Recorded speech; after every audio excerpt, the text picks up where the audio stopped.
Hey everybody. I just had a client leave, and we were talking about something in session, and I'm noticing it with several of my clients in the women's group and other people, just people that I talk to here and there throughout my days. And I want to address it because it's a thing. It was a thing that was really, really big in my life for years and years. And I'm just now starting to get to the point where I'm starting to fix it. Sorry, my eyes are all over the place. I thought I saw somebody at my front door. Okay, back to you guys. Talk to you. Anyway, so this is a concern I have. And the more I think about it, the more I see that it affects so much in society because of how we human beings react to our environment if we don't feel secure. Like I said, I lived this for many, many years, and I'm now breaking out of it, and I'm getting to the point where I'm able to say that I love myself and I like myself, and there's nobody I'd rather spend time with, and I trust myself. So, and I'm not done. I have a long way to go with that, but getting people to the point where they feel that way about themselves, and not superficially, but really deep down inside. If we could do that, mentors and life coaches out there, if we could help people more, and I'm sure you're doing that. A lot of people don't even realize this is something that they have to work on. I think it could change a lot in the world. I look at the different people who are, it's like they're grasping at straws because they're in so much pain, and they're protesting and they're rioting and they're screaming, and they're committing crimes in so many different ways, and it's fear-based. Everything like that is negative is fear-based. And it's people, they're looking for love. We're all doing it. We're looking for love. We do it in the wrong places. We could all sing that country western song all day long. So how do we fix that? Well, first of all, we have to look at how it affects our lives. When you do not feel supported, you do not feel taken care of, you do not feel like somebody's got your back, you do not feel like you can trust somebody, you don't feel liked, you don't feel loved, you start reaching outside of yourself, and you start grabbing at other humans. Love me, or you use substances, or you go after agencies and businesses and governments. You go after whatever you think is the problem, saying, fix this part of my life. Make me feel loved, make me feel secure, make me feel safe. Trying to think of a good example.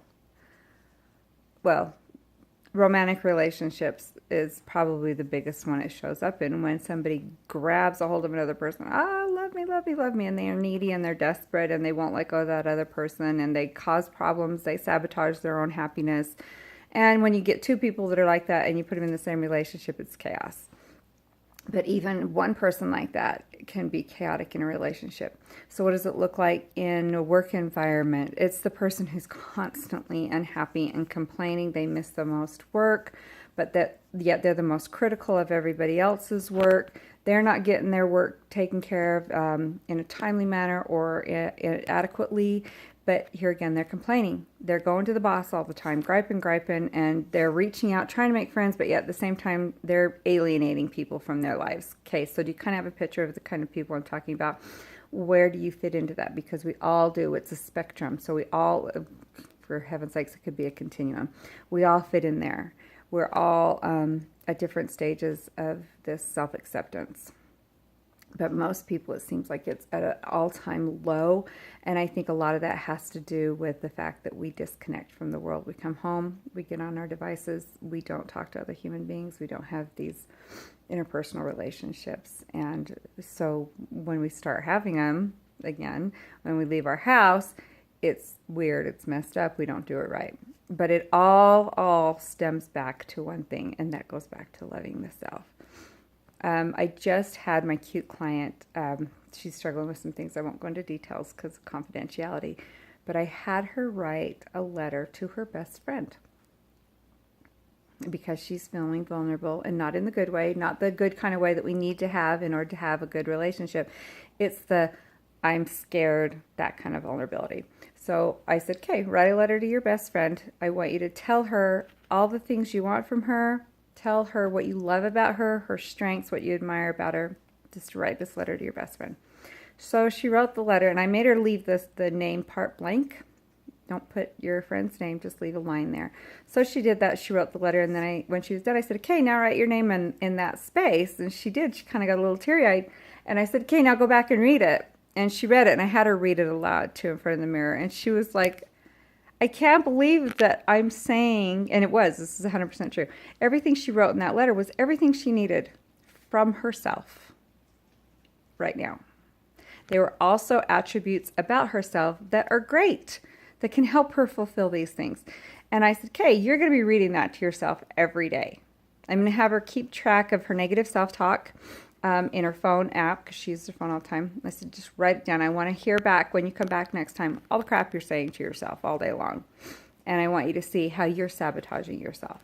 And how if you have those kinds of thoughts swirling around in your mind 24 hours a day, because it happens during our sleep, we don't shut off the negative self-talk. Instead of all that swirling around constantly, okay, no wonder you feel like nobody has your back. No wonder you feel so alone. You feel so vulnerable. You feel like you can't trust anybody because you're doing that to yourself. So you're going to keep track of all the negative self-talk. Then I want you to, and then I want you to do a writing bird about it. And you have to install positive information wherever you took negative information out, because as we all know, the universe does not like a vacuum. It will put stuff in, usually what's familiar, which is the negative. So she's going to read this letter to herself every night.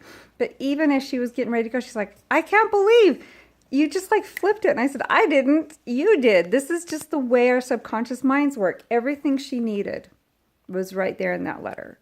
She needs that from herself, for herself. So I want all of you to take a minute and write a letter to your best friend.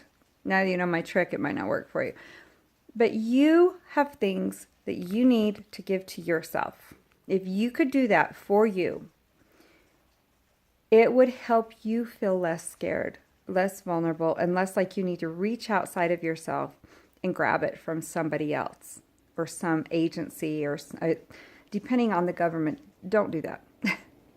Be your own hero. I'm like on this crusade right now. I want people to be their own hero. You be your own superstar for you. And I can promise you that if you give yourself a chance and start building this kind of relationship with yourself, it will change so many aspects of your life. So if you're wondering, how do you do this? Do you need more information? Okay, find yourself a mentor. I'm one. Find yourself a life coach. Find yourself a therapist. Go in there and say, hey, I need to love myself. I need to like myself. I need to be there to be my best friend. I need to be there to make sure I've got my back. Do that for yourself, and you will not be grasping at whatever you can outside of yourself, and you will not be sabotaging your own life, okay? If you have questions, send me a message inbox. I am taking appointments. I've got the women's group on Thursdays. It's just for women. We're not doing it next week. We're doing it the next week. But I care about you guys. I care about where you're at in your life, what you're doing, and how you can move forward. Everything I teach, I had to learn, and I had to go through myself. And the reason I teach it is because then I know it works. Yay! Okay, so go love yourself. No more negative self-talk. Write it down. Keep track. You'd be amazed. Oh my gosh, that's the other thing we talked about in session. You will be amazed when you read what you've been saying to yourself all day long. You would not even write that in a letter and send it to your worst enemy. I promise you, you would not even treat anybody the way you treat yourself. So let's stop it. Okay, let's change the world. One person at a time. Starting with you. Bye. Have a good day.